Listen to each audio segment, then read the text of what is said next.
Hello, everyone. Today I had the opportunity to speak with Jimmy McCray, who is a local resident here in Dothan, Alabama, who has noticed that over time, our local shopping mall has basically fallen into disuse. It still has some shops there, but really it's not frequented the way it used to be.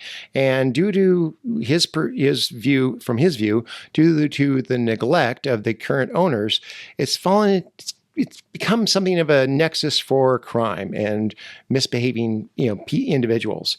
As a result, he's started a petition for the city of Dothan to do something about this, to step in where they can. It's not obvious, what can be done, but there are some solutions that he proposes, and that his petition is for the city of Dothan in its capacity for urban planning to strive to solve this problem. Anyway, with his associates, Brianna and Gianna, the four of us were able to have a conversation about what role do cities play in urban planning, encouraging positive gathering spaces as opposed to becoming negative places that are a nexus for crime, and what are the I contend that the church focuses on what is interior, but he wants to focus on what are the exterior conditions and what can be done in order to create the best conditions for a community to thrive. Anyway, join us for this journey.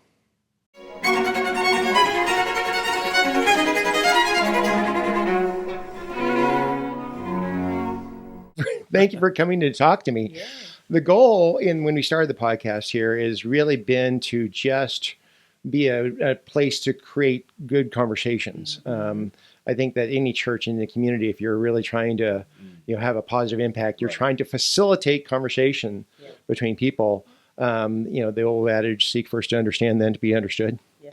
And so that's just basically what we were trying to accomplish. So our many, last year, Mayor Saliba was our first guest. Okay. And that kind of helped launch it. And then after a while, I've gotten a chance to talk to other people around the community who like running various different ministries, the blood bank, or even Carrie, who started the Thirsty Pig. Yeah, and people are like, "Oh, a priest talks to a bar owner." Yes, of course I do.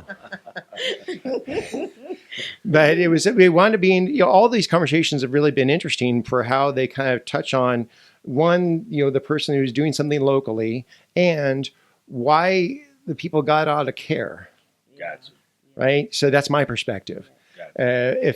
If nothing else, hopefully this is an opportunity for people to kind of just tease out the conversation whereby, people who, are of goodwill, people are, in a Christian context, ought to think about what's going on in their world. You don't want to be so heavenly minded that you're no earthly good. Yes. Right. Right. So I was intrigued when we were both at the city commission meeting at the same time, and you brought up an issue that I had thought about many times, but had never articulated how you did. Because we lament the fact, the death of malls, and how it is that it seems, I came from one of the big cities I lived in was Houston, Texas. And you did see, Amazon kind of killed malls in some regard, but that's not the only reason for it. Exactly. Gathering spaces are sometimes some people have anxiety about do I really want to go downtown where it's everything's all together? Exactly. Well, it's several different malls in Houston, and they had one that was right downtown, the Galleria. Right. That's the high-end mall. Right. And then there's this mid-level mall that's up on the edge of, the urban area. And then way out in suburbia, they had a third one. You can kind of see the clientele and what they attracted and so forth. And I was always curious about that too, because it seems like these are gathering spaces for different cross-sections of society. That's right. And they're either, and it's possible for places to be a positive gathering space or a negative gathering space. Right. And if you're not, if you're not continually vigilant, it can go from one to the other. Easy. And Easy. And I lamented when I go to, say, the mall here in Dothan, that just, I'm like, obviously this has had its heyday. Oh yeah. Previously had its heyday. But I don't want to see it go from some place that everybody loved to shop back. You see these AI video shorts sometimes. I've seen these floating around my feed where it says AI has now generated your mall experience from the late 80s, early 90s during Christmas time. And you're walking through some things where you actually would want to be there, and you're like, that doesn't exist anymore. Exactly. What mall is that? I don't know where that. But the local Dothan Mall here seems like because of either mismanagement or because, I don't know. There's a lot that I don't know. I'm amazingly ignorant about this. But it just doesn't, it seems like it's becoming something of a nexus for negative congregation. And you brought that up in the city commission meeting, and I really want to shut up and let you talk. Well, that's fine with me because, as I said and been saying, you know, the mall here in Dothan, which is called Wiregrass Mall, was once considered the crown jewel of the city of Dothan. Okay. Well, not just the city of Dothan, but for the whole Wiregrass as a whole. Hence the name Wiregrass Mall. You know, so with that being said, you know, unfortunately, in the last couple of years, we've had maybe 3 to 4 shootings. Right. You know, and not to mention the robberies, the assaults, you know, that has occurred, and what they call B&Es, you know, breaking and entering of motor vehicles. You know, all of that has pretty much cast a sad shadow over what used to be a happy place or a place of gathering for the common person here in the city of Dothan. You know, and with that being said, you know, we took it upon ourselves to take the fight back to the city to say, hey, listen, we want something nice again in this spot, because this spot is prime real estate. You know, it's in a great location. It offers too much to just go to the wayside. And again, it can once again be the crown jewel of Dothan. Right. You know, we just need someone to care enough to say, hey, let's make this once again a nice, safe place for our young people can come and gather and be safe. Right. You know, well, let me back up a little bit, because I don't want to leave out our mature crowd as well, because they used to go to the mall as well and, you know, feel safe and walk around and exercise as well. But now, you know, they're afraid to go. So one of my many jobs was working in worked in retail jobs. Everyone's had like 12 jobs at the course of their life. Exactly. But one of the jobs I had early on was I worked in an art gallery in a mall, and they always talked about, they say, well, you want it when you get here in the morning, you need to get here before the mall walkers. Right. Yeah. What are the mall? Is that a science fiction film? What are the mall walkers? That is real. And it's like it's this whole group that just needs that as they need to walk their laps, right? You want that to be a safe space for them too. Yes. Yeah. Yes. So, you know, so like I said, you know, it's just not only for young crowd, it's for our mature crowd as well, and you know, just for mothers with kids, single moms that just want to just get out and let their hair hang down. Right. You know, so again, you know, it's not too many safe places here in Dothan for that to happen, and you know, that space is one of the few, and I think it's worth reserving. You know, so again, you know, with my crew, you know, we plan to take the fight as far as we can take it, and as far as, you know, God allow us to take it. So okay. So what? Let's kind of backtrack a little bit. How long y'all been residents here in Dothan? All your life? I've been here. I'm originally from Chicago. Okay. I've been here 13 years. Okay. So I'm born and raised here. So I've seen it from the 80s to now. I'm grass rooted here, so I have a true vested interest because this is home for me. I grew up here, and I watched them all.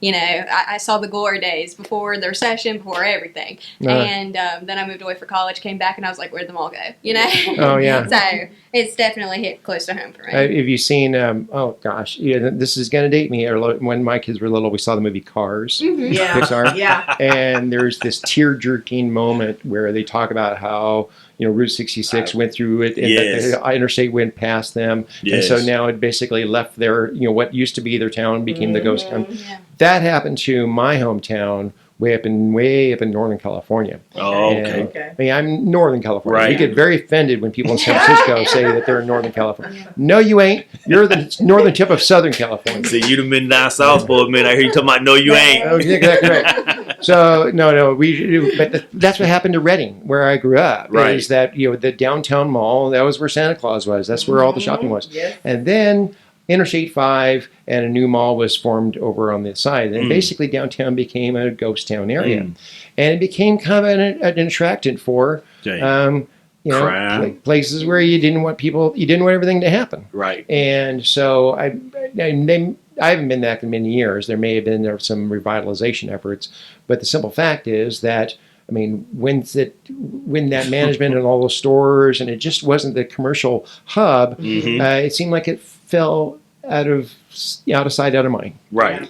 And in terms of the security that the business owner was willing to pay for, the attention it received from everybody else, how quickly things were cleaned up and trash was collected and so forth, it just was an unfortunate thing. And so I know that started me thinking about years ago.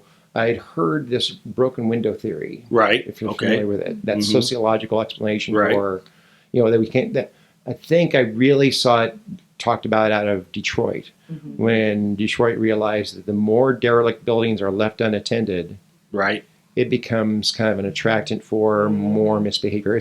It's basically an ambient symbols of chaos. Because you can be surrounded by symbols of order, which possibly can incite you to kind of be more orderly.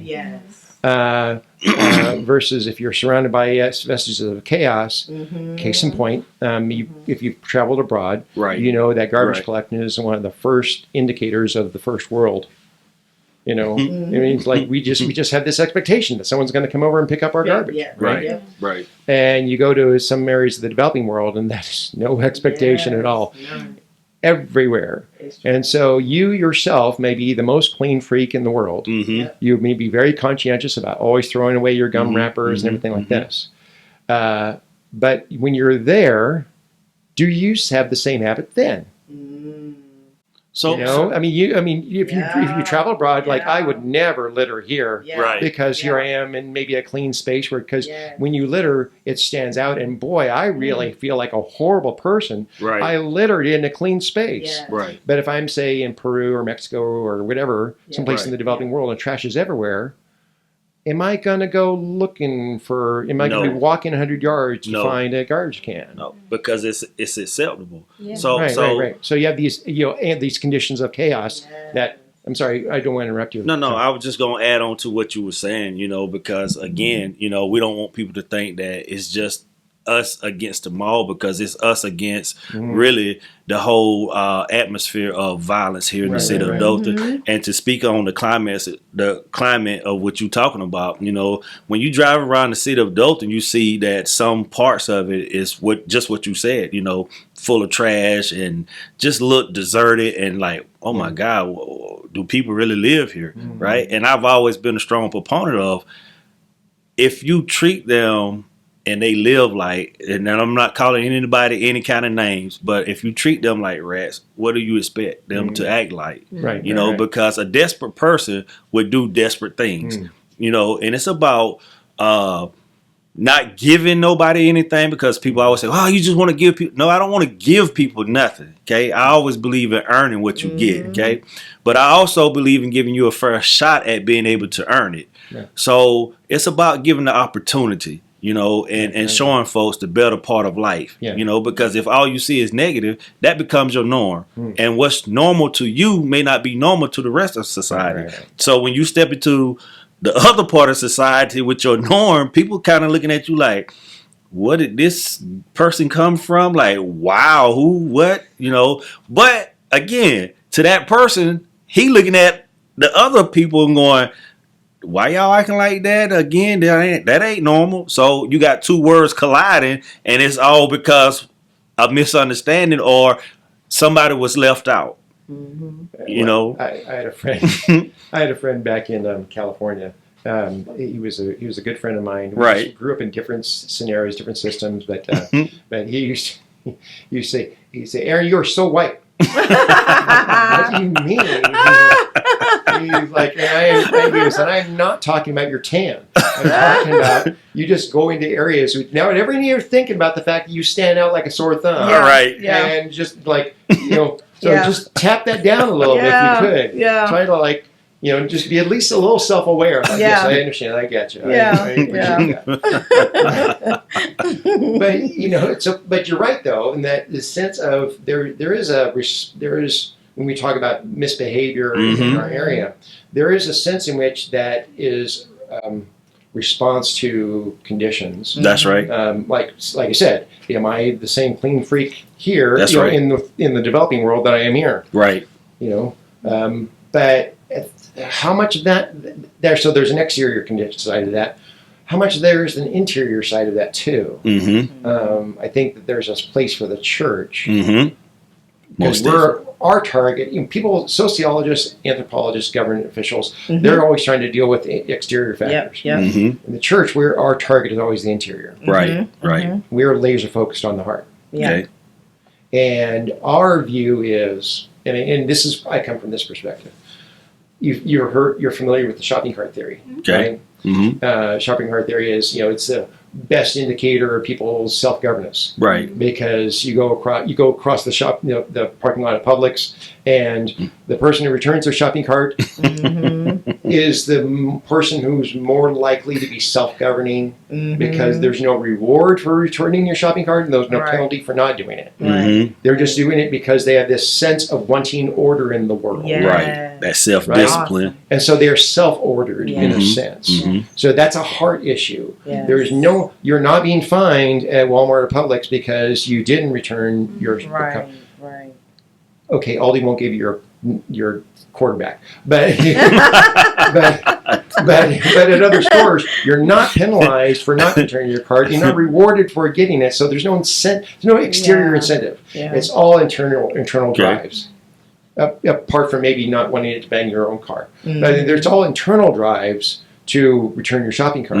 So the shopping cart theory Rogan pain theory is the exterior factor. Shopping cart theory is it's internal. And so we got to kind of like, how do we come at it from both ends? I don't think it's government's job to try to reach hearts. I think that's the church's job. So before I comment on that, because I've been told I talk too much and I kind of take over a lot, I'm gonna let one of them address it first, and then I'm gonna definitely have something to say on it. Okay. Sure. So before going into anything, I would say to go back to what you started off with about Amazon killing the convenience of malls. Okay, right. So to start there, that is just such a common misconception. It's just not true. With our generation, it has been statistically shown by sociologists that my generation, I'm in my 20s, so Gen Z and millennials, they're yearning for the malls. Really? They yearn for a third location outside of home, outside of work, outside of church, since a lot of that's been lost. There's not a third place for our generation to go anymore, to congregate anything. The camaraderie's lost. And so on top of that, plus online shopping, like against all statistics of how much Amazon makes every year and everyone else online makes, it's just not what my generation's looking for, so that's already like affecting people's everyday lives. The people want to go and spend Saturday with their kids, or want to go spend Saturdays shopping around the mall and being able to put their hands on a tangible item,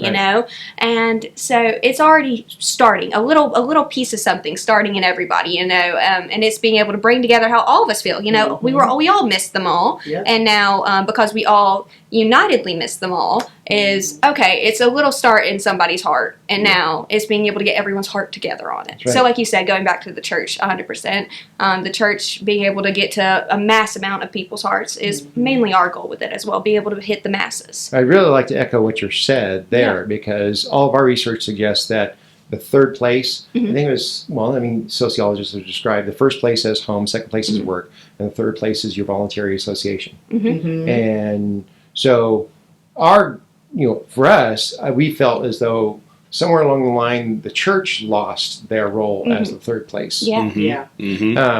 And to be the hangout space. I don't want to speak to any specific denomination, but there is a contingent of people that got used to just showing up, going to the production, and leaving. And for us, we try to reclaim the third place here where we can. We even call it the third service. It goes Sunday school, mass, porch. And so it's just like out there where no one wants to leave right away. And so and that was one of my favorite papers I did in grad school, because I said, I made the case that under the Walmart model, under the Starbucks model, the church conquered the greatest empire the world has never known. Mm-hmm. And the Starbucks model is specific size on every corner, all trying to be the third place, basically. Under the Walmart model, it's been, Christianity's been in decline in the West, because people just can't be the family of God after a certain size. Yeah. And so, but I hear what you're saying about the third place, because I do think that, especially as our devices have made us more as really disconnected, the yearning for connectivity has grown even more. Insanely. Because as social media rises, sure, that's connection, in quotations, connection. Right. But people are losing the actual serotonin of meeting somebody. The dopamine rush they get when they are shaking hands. Well, and that's a meeting thing. somebody. Yes. Oh, absolutely. And being around people just in general, it allows you to feel something, Right. Even if it's irritated, people who are totally isolated and they're not people person, whatever, they still feel an emotion when around people, and we're losing that. In our tradition, we would refer to that as sacramental human contact. That thing, that aspect of human contact that cannot be transmitted through the internet. Simply can't. And so I think that we're both kind of talking almost on the same thing this way. Sorry, we haven't gotten a chance to give you an opportunity to call. Well, so I feel like, yes, we have gotten away from the coming together as a society and coming in. When it comes to the mall, it is a place where everybody knows, because as we're out here on this campaign trail, we're talking to people, and people are saying, man, I remember what it used to be. I love going to the mall. I mean, from all ages, they do miss it. They want that socialization, that place they can go to just hang out with their kids and their families and meet people, the young people meeting other people and congregating together and having fun and just relaxing, just chilling, on a Saturday or a Sunday or a Friday, so I feel like they say, oh, people don't shop in public places anymore. That's not true, because they are shopping in public places. We see, if you go to Atlanta and some of the major cities, the malls are flourishing. Right. The numbers have declined because people afraid of the violence that does occur sometimes, the shootings and stuff. But people do go out and shop. You go to any mall up there, people are shopping.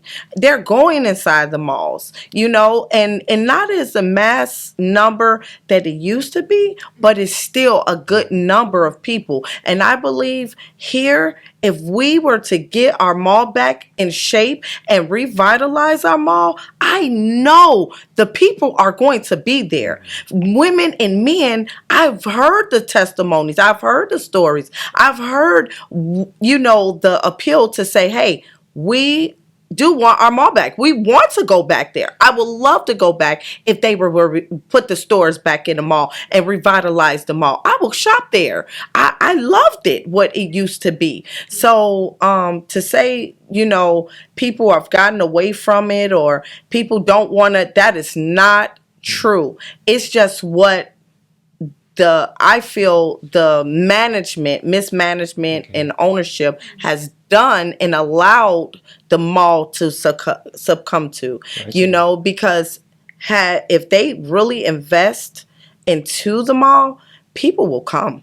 It will be a flourishing place to be once again. I agree with you. And just from an entirely selfish perspective, I really like to be able to just, go be again in that place where you can take the time. And for again, I have to speak from the perspective of a guy for a second. When you're trying to shop for your wife, there you go. You need to be able to just walk mindlessly laps around this facility until the idea hits you. There you go. Because you may not know what it is when you first get there. Yes. Right? I speak for more men than just myself on that. Yes. I have to agree to that. Yes. But for me though, I look at it as, it goes back to the saying, it takes a village, you know, and everybody's included in that village, you know. Right. And for me, if you leave one section out, it affects all, you know. So if one succeeds, it all succeeds, you know. So again, the camaraderie, you know, the gathering, the being safe, and just the fact of that dopamine feeling, as she said, you know, that's all real, you know. And I think that technology has really replaced a lot of human interaction, and when that happens, as me and her was talking earlier this morning, you know, you start to lose that person to person feeling that you have for somebody, because if we interact on a regular basis, I look more to you as a human, or more to as myself, okay, versus me using my phone to talk to you a lot. Oh yeah. If I'm using my phone, it's just, hey, this is just an object. But if I'm face to face, I see you as a human and a real person. So I have to now, you know, respect how you feel and where you coming from and all of that. Right. But on the phone or technology, it's just, okay, well, it's good when it works, and when it don't work, it ain't good. So if our connection is good on this technology, okay, we can match. But if it's not, then, you know, everything falls apart. We all know the difference, big difference between correlation and causation. But I always do find correlations curious sometimes. And various different trends in violence and dehumanizing behavior toward one another seems to correlate with the rise of our devices. And just where you now, what you know, genuine sacramental flesh to flesh human interaction is supplanted with screen time. And so there's a two-dimensional interaction with supposedly other humans, right? That on the one hand doesn't have all the same consequences of talking to someone face to face, seeing it in their eyes, what their reaction is. Exactly. And as a result, that in some cases induces responses to them that you would not say to their face. That's right.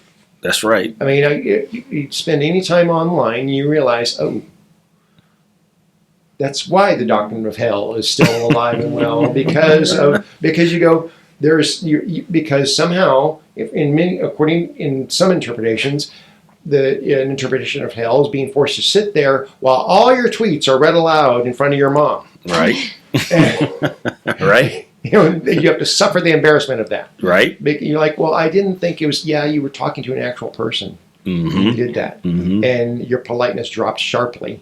And theirs did too. And it dehumanized us all of us. That's right. So again, I don't want to try to make causation assertions, but a lot of correlations are curious. That's right. And that's why in many cases, when you talk to people dealing with early childhood education, one of the first things I for a short time, I worked with a classical Christian school. Okay. And when students were being interviewed to be part of the school, the first thing we asked is how much screen time did they get? And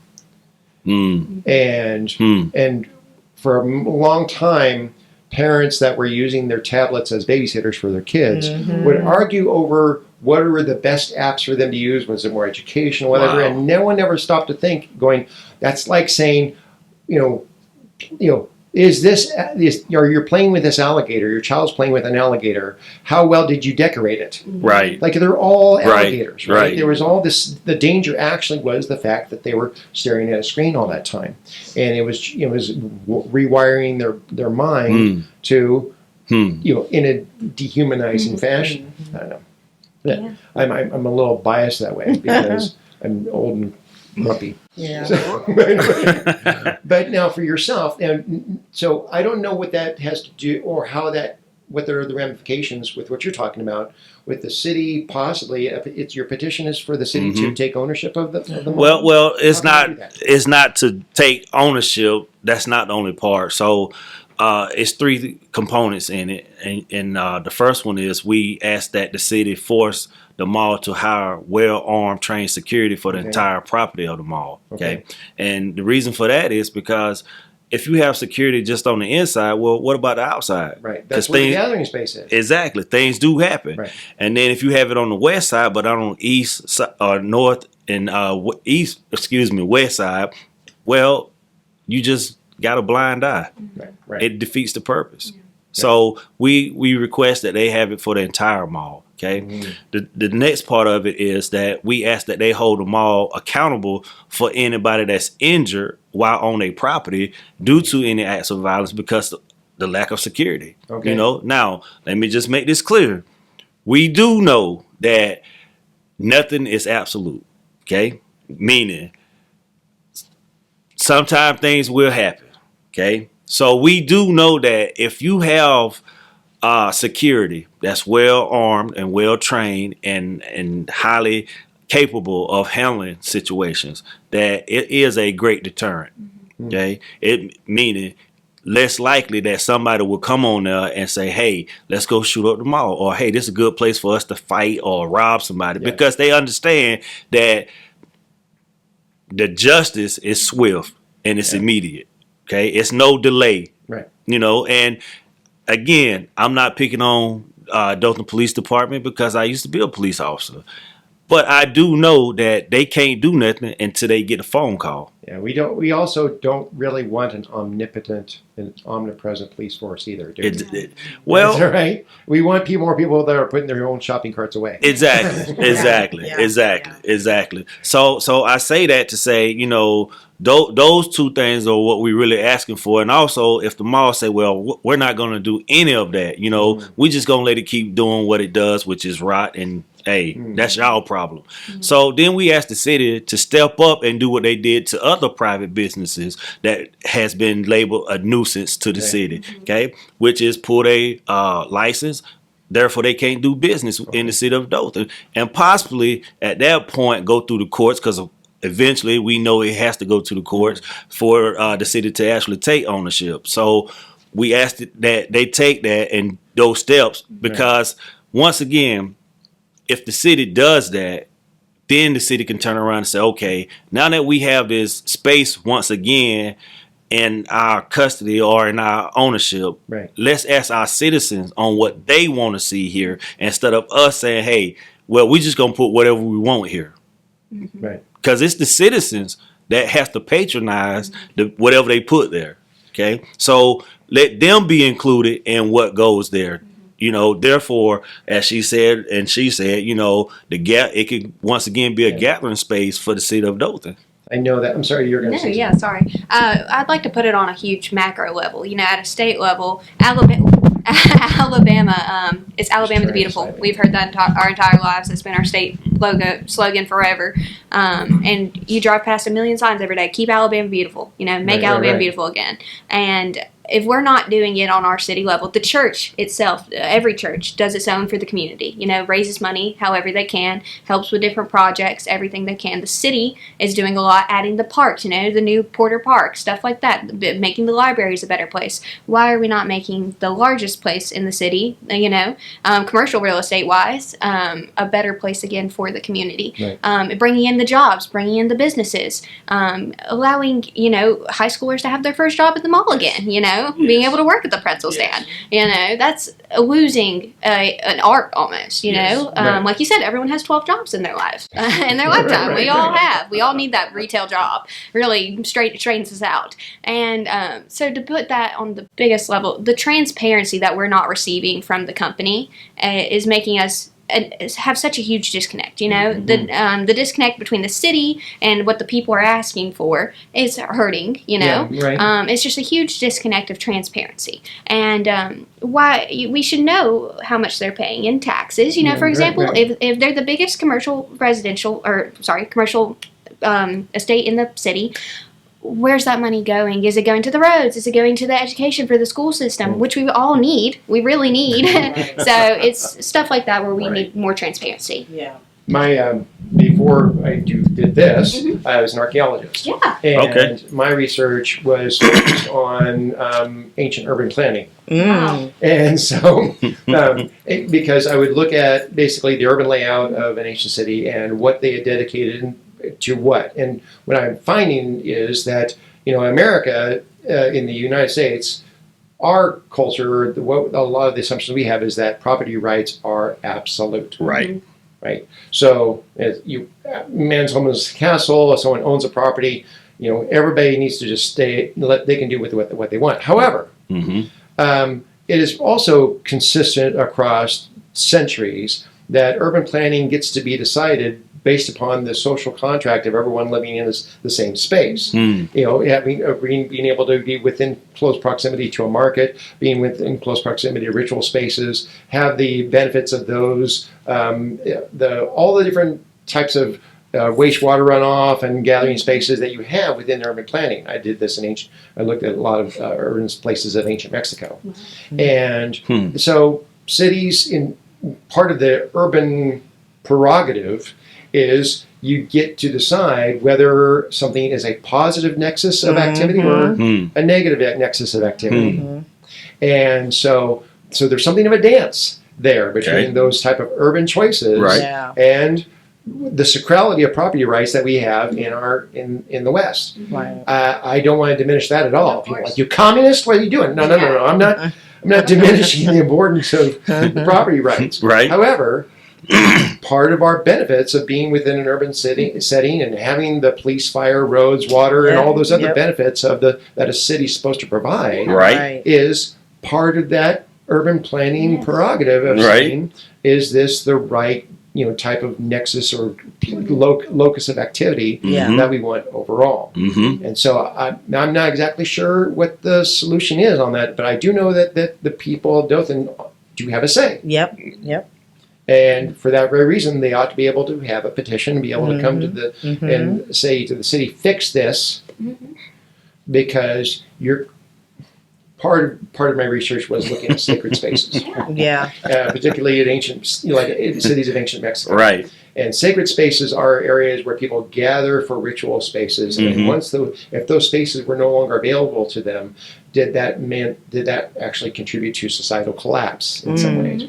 So that's part of what anthropologists and archaeologists are interested in, the social change. But I looked at once the urban planning was say this is our gathering space of sacred space, that they're basically creating a positive nexus for people to gather for cultural cohesion.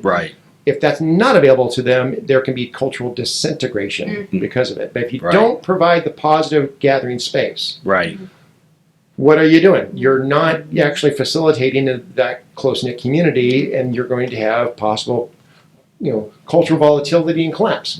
Well, if there can be a positive gathering space, sacred space in a sense, not to over spiritualize this, but if you can have sacred space, you can have the negative evil space, where it becomes not some sort of Yoda, that place is strong with the dark side of the force. Not something like that, but it's just like you've created possible broken panes. You've created negative gathering spaces where you actually are encouraging greater misbehavior because you facilitated that very well. And you're not vigilant about that. You have we see this throughout different cultures or different species, even this idea of the social sentinel. And you see, India found this with elephants a lot, where it's like the main elephant stopped hunting the big elephants because they were keeping all the younger elephants in check. And so the social sentinel is the one in front of whom everyone else won't misbehave as much. A lot of cases, that's the security guard. One of the many jobs I had in college was working being the security guard in uniform, standing in front of a store, with absolutely no authority to do anything at all. None. And I used to wonder, what am I doing here? I got a radio. That's all I got. Why do they even give me a uniform? Well, visually, someone sees you and you are a symbol of order, of authority. There's less misbehavior in front of you. That's the social sentinel. I think that the social sentinel happens at every aspect, every level of our society. Typically, it starts with the dad in the home. I agree. The dad is the first social sentinel the child interacts with. I agree. Because they're the first one, that single moms will try to make up for some of that. Typically, you don't see them with a lot of shoes coming off their foot. That way. But typically, it's the dad where the dad just kind of gives them a look and they're done. No Yeah. sign. Yeah. I used to be able Yeah. to discipline my children without saying a word from the front of the church. Yeah. I could just give them like baseball signals. Yeah. Yeah. And I was just like hooked up my ear or whatever, and they're like, stop what they were doing. Yeah. Your dad's giving the signal. Right. But then this next social sentinel is going to be maybe a teacher at school, Mhm. or maybe, and hopefully they've heeded all those so that they never Yeah. actually need law enforcement Mm-hmm. as a social sentinel. Yeah. But even Again. at that level, Right. you're driving around the circle, and up alongside you comes Dothan PD, and suddenly what do? You check your speedometer. Mhm. Exactly. You know. Mhm. So Like, it's not necessarily I don't want a ticket. It's they reminded Yeah. you Yeah. Yeah. of your Yeah. behavior. right. Yeah. Right.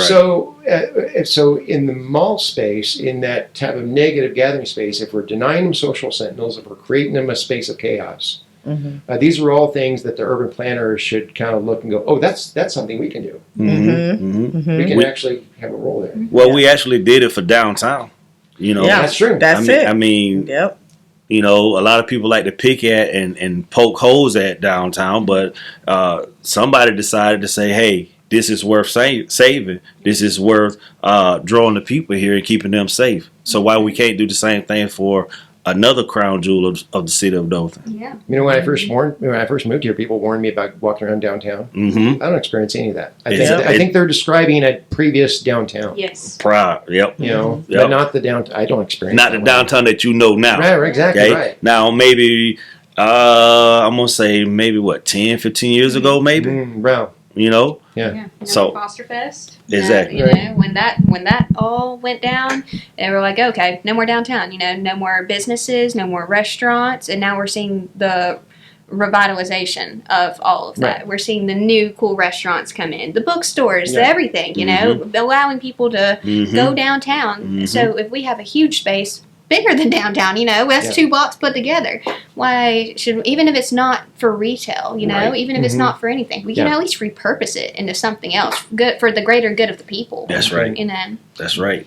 That's right. So Okay. you've started a petition, Yes. Mm-hmm. okay? And what's that process like? So the process is it's online as well. So Okay. if we can't get to you, you can't get to us. You can definitely do it online. You know, you can go to my Facebook page or Brianna Facebook page. But we are about to centralize it, so it stands alone on its own. You know, if you see me or Brianna out walking in the neighborhood, you can say, "Hey, I want to sign it." No questions asked. You know, huh? It's on change.org. Okay, it's on change.org as well. If you want to read it before you sign it, Yeah. trust me, we have a copy. We'll give you a copy. We you know. So basically, we just need the citizens of Dothan Right. and the Wiregrass. Cause see, we keep saying the citizens of Dothan, but It's the Wiregrass, the whole Yeah. area. So Yeah. when let me just say this: when Southeast we say Alabama benefits right, from that. Yeah. so when we say the city of Dothan, it's because Dothan is the biggest city Yeah. in the Wiregrass, but it encompasses all the whole entire Wiregrass. Mhm. So it's just not limited to just Dothan. Yeah. So I just want to make that clear. You know, Oh, so absolutely. if you see me in Enterprise, please sign it. If you see me in Ozark, sign it. Mhm. You see me parts of Georgia, sign it. Was there a specific catalyst that kind of launched you into this? I mean, an event where you like, I'm going to do something now. What launched me into this is the fact that I stand on order and discipline. And I hate to see something that is nice go to waste when we can save Right. it. You know, so I hate to continue to see the acts of violence that occur at our mall when I know something can be done and should be done. Yeah. You know, so a lot of people like to stay in the closet and just point fingers and say, oh, da, da, da, da, da. Well, because this young lady that sits beside me on my left here, you know, she kind of kicked me in my butt and said, hey, your mouth is big. Your shoulders are broad. Get out there and do it. So with that being said, you know, these two young ladies got together with me and we decided to do this, you know, and hey, we're here, you know, and we're not going anywhere. We dug in and we're ready for the long fight. You know, we asked that the city join in with us and help us push this along.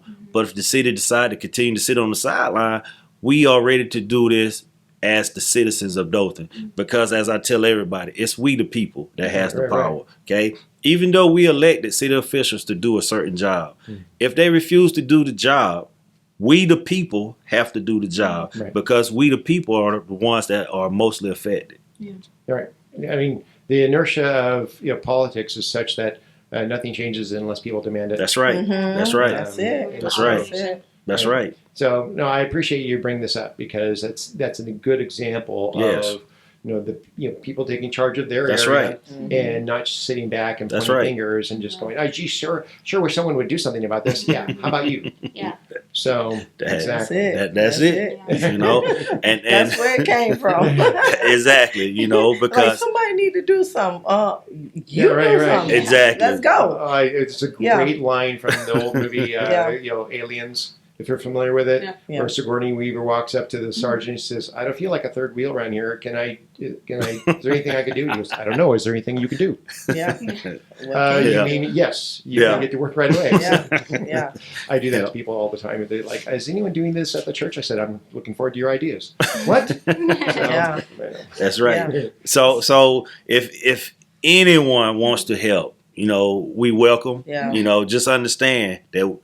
It's not going to be a short fight. It's a long fight. It's a long fight, yeah. So if you're not ready for the long fight, just either sign a petition and say, hey, y'all got my support, and hey, whatever y'all do, great. Yeah. But these two ladies and myself, we are dug in for the long fight, and we do have other people that's jumping on. Yeah. They just haven't joined us today, but they will be here in the near future. So, again, we come to the city. We ask as a partner, as a friend, hey, do what's right. Right. Do what's right. And fulfill your role. Yes. Again, we are not trying to encourage city to be overbearing and eminent domain and taking people's property and all that. Right. No. But there is a role. That's right. Of cities in urban planning. That's right. Yes. For the way in which you arrange your spaces. That's right. To have the best outcomes. That's right. There is a role for that. I mean, right. How much is that role? I mean, that's a point of debate. That's right. I do think archaeologically, I can argue that there is a role for them to play. That's right. So anyway. We've seen them do it, They have done it. They have played the role and they have, when other venues, other establishment became a nuisance to the city of Dothan, then they pulled the license in. So we know it can happen. We know what the Dothan can do. Yeah. It's what they're not doing. Yeah. And that's what we're digging into. Why are you not doing something? Because we know you can do something. So, and if they're not doing anything, that's what we're prepared to do something. Yeah. We're not going to sit back because we ask questions as we are here getting a petition signed, and we ask the people, and hey, if you had to vote, what would you want to see the mall become? And they light up. Because they want to feel included. Right. So they light up. I mean, young, old, everyone. They light up and like, man, I would love to see this, and this. And what if we turned it into this? And then you have someone that say, just shut it down. Just shut it down. But you don't care like, a lot of people do. But for those that care, they light up and they're ecstatic about seeing it become what it used to be before, when you can go and hang out. So, our project is really to revitalize, turn this thing around so we all can get back to what it used to be. And I mean, we really, really, really want to see it become something and the look on people's faces is so rewarding knowing somebody is standing up and saying something and doing something. Right. And they're excited about it. The people are excited about it because this, again, like he said, it's not about us. It's we, the people, and we want our mall back. Right. So, well, you want to say something? Yeah, sorry, not to interrupt. The last thing I'd like to say, everyone who we ran into, which there's been very few that have not cared. Could care less. They don't live here. They don't have any interest in signing a petition, whatever the case may be. I always like to remind them of the poem, the First They Came poem. Right. And at the end of it, by the time they came for me, there was no one left to speak for me. Right. This is such a minuscule issue on the grand scale of things, because it's just Dothan in quotations, but it goes so much deeper. So we can start something small. Yes, catch something while it's starting and before it goes too far gone. That's the main thing I'd like to tell people. No, I totally agree with you. I think that in talking about like I contend that there's there's two approaches to come at this. That it's not just all exterior factors. That while it does take a village, it also takes a village full of people whose hearts are being self-governed. That's right. Christ. That's right. That's right. That's it. You can have a village. You can have a village full of heathens, and who are all just out looking for themselves and couldn't care less about their neighbors. Right. Or you can have a village full of people who are being self-governed by God, who to look out for their neighbors. That's right. So it's not always obvious what kind of village you're going to get. You want it to be populated with people. That's who are governed internally as well. And so I agree with you. I think that's just like we're looking at two sides of a same coin. That's right. I agree with you in terms of the city has a place in terms of urban planning. Do what they can, what's within their ability to do in order to ensure that you have not negative gathering spaces, but positive gathering spaces, especially when it's that much commercial real estate for the city.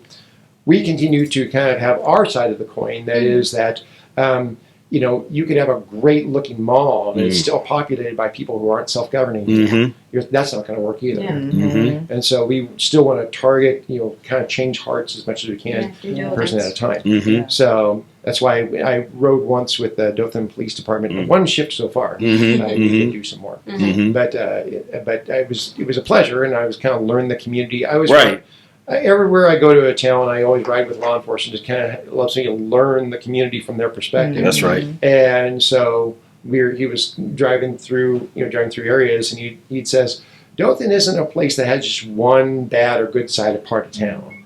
It really varies from street to street sometimes. And so I said, well, okay, but those areas where it seems like you have the greater activity, or whether you're area where it seems like there's fewer social sentinels, fathers. There's seeming like there's more misbehavior. Point those out to me, please. I really want to go there. And because that's where I want to go make friends, and that's where I want to go sit out with my pipe and just kind of like start conversations if we can.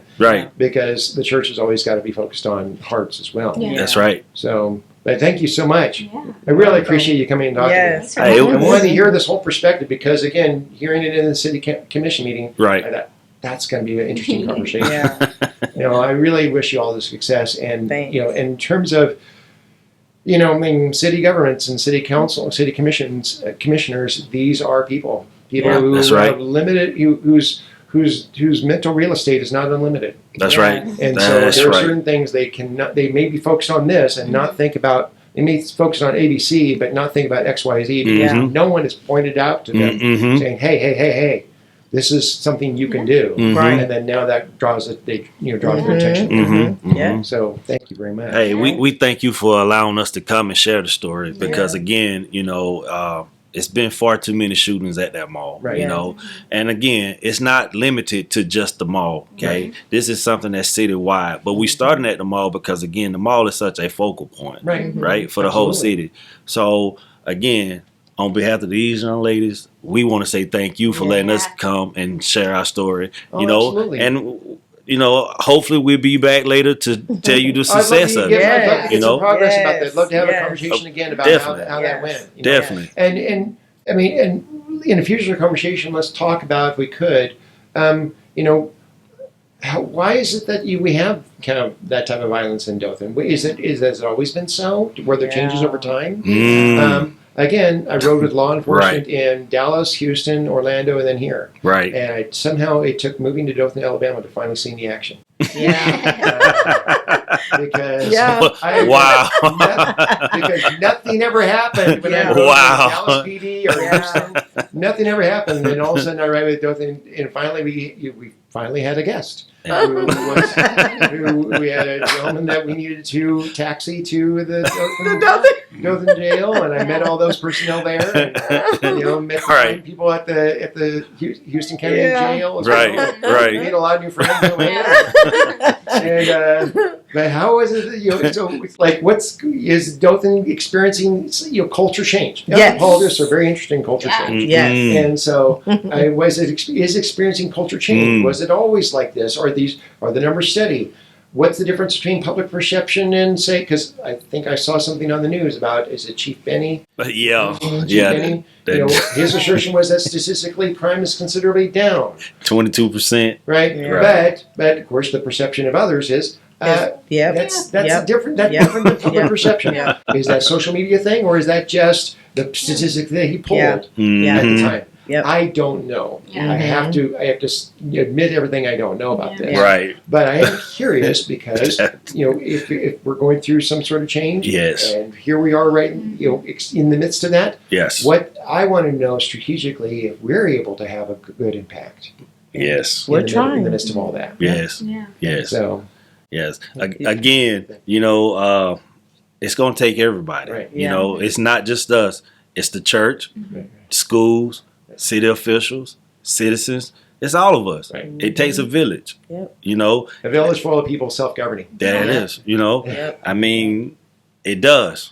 You can't have one section not pulling their part or Right, pulling their weight. Everybody has to Right. buy in and pull together Yeah. to make this happen. That's true. So with that being said, we know that with God leading the way and we trust him in everything that we do, we know that this will be successful. Yep. Well, thank you very much. This was a pleasure. Yeah. Thank I you. really appreciate it a lot. Thank you. Yeah, right. Thank you so much.